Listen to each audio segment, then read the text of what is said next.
Hi, welcome back to Learn a Lotl. In our next video, introducing proofs through worked examples, we'll be doing another direct proof. This time, we'll be proving to prove if n is odd, then n squared is odd. To spice things up a bit this video, I'm going to also introduce a bit of logical notation. So I'm going to introduce some shorthand, which you're welcome to use in this proof. So this symbol is the set of integers. Don't worry too much for now about what a set is if you haven't heard of it before. We'll discuss them later. Think of it just as the place where all integers are kept. This symbol, which is a funny looking E, means is an element of the set.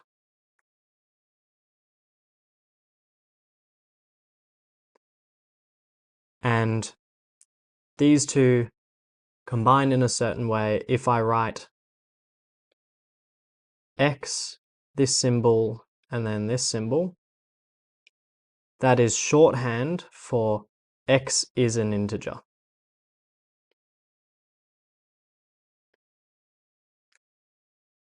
And one more symbol, a backwards E.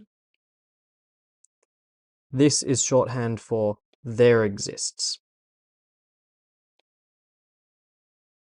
So those are a few shorthand logical symbols which I'm going to use for this proof. And with that, let's get into the proof.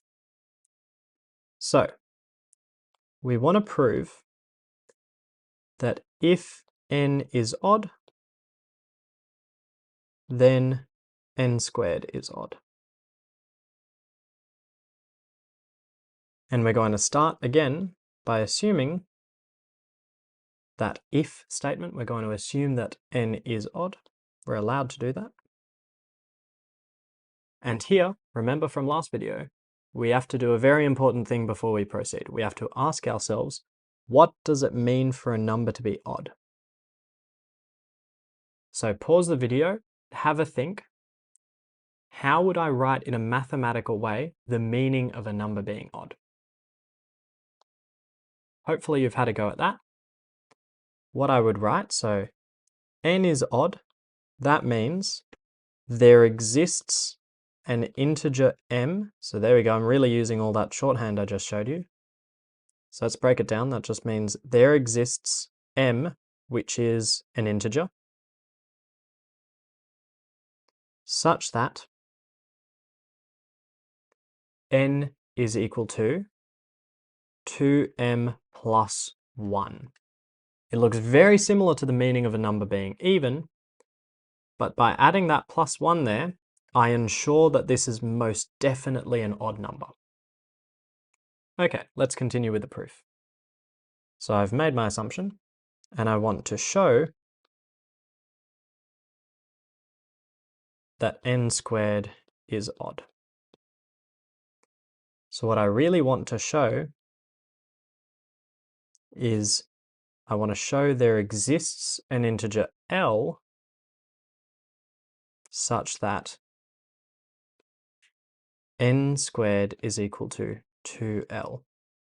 So I've turned a statement of just n squared being odd, which is a bit vague. We know what it means, but it's not super specific, to this statement, which I want to find a particular integer L such that n squared is equal to 2L. So that's a very specific. Oh, and I've just realized that that should actually be 2L plus 1, my mistake. So I've turned this statement into a really specific question. I want to find a particular integer such that n squared is equal to 2L plus 1. So it's a very specific question now.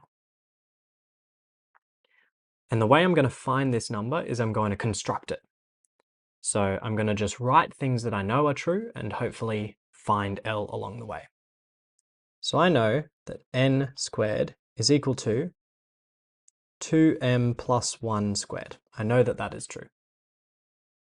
And now I'll compute that. That's 4m squared plus 4m plus 1. And I'm going to write that like this.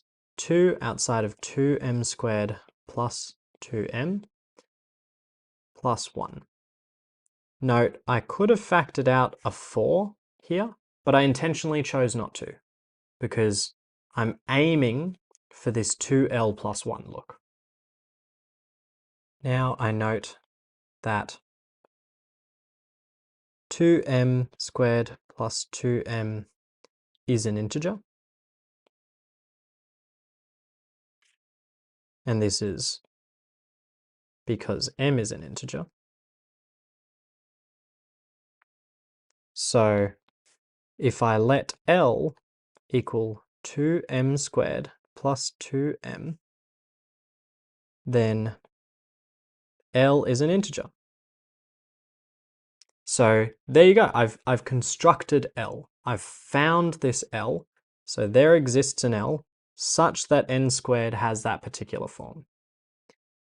So when L is equal to 2m squared plus 2m, which is an integer, n squared is equal to 2l plus 1.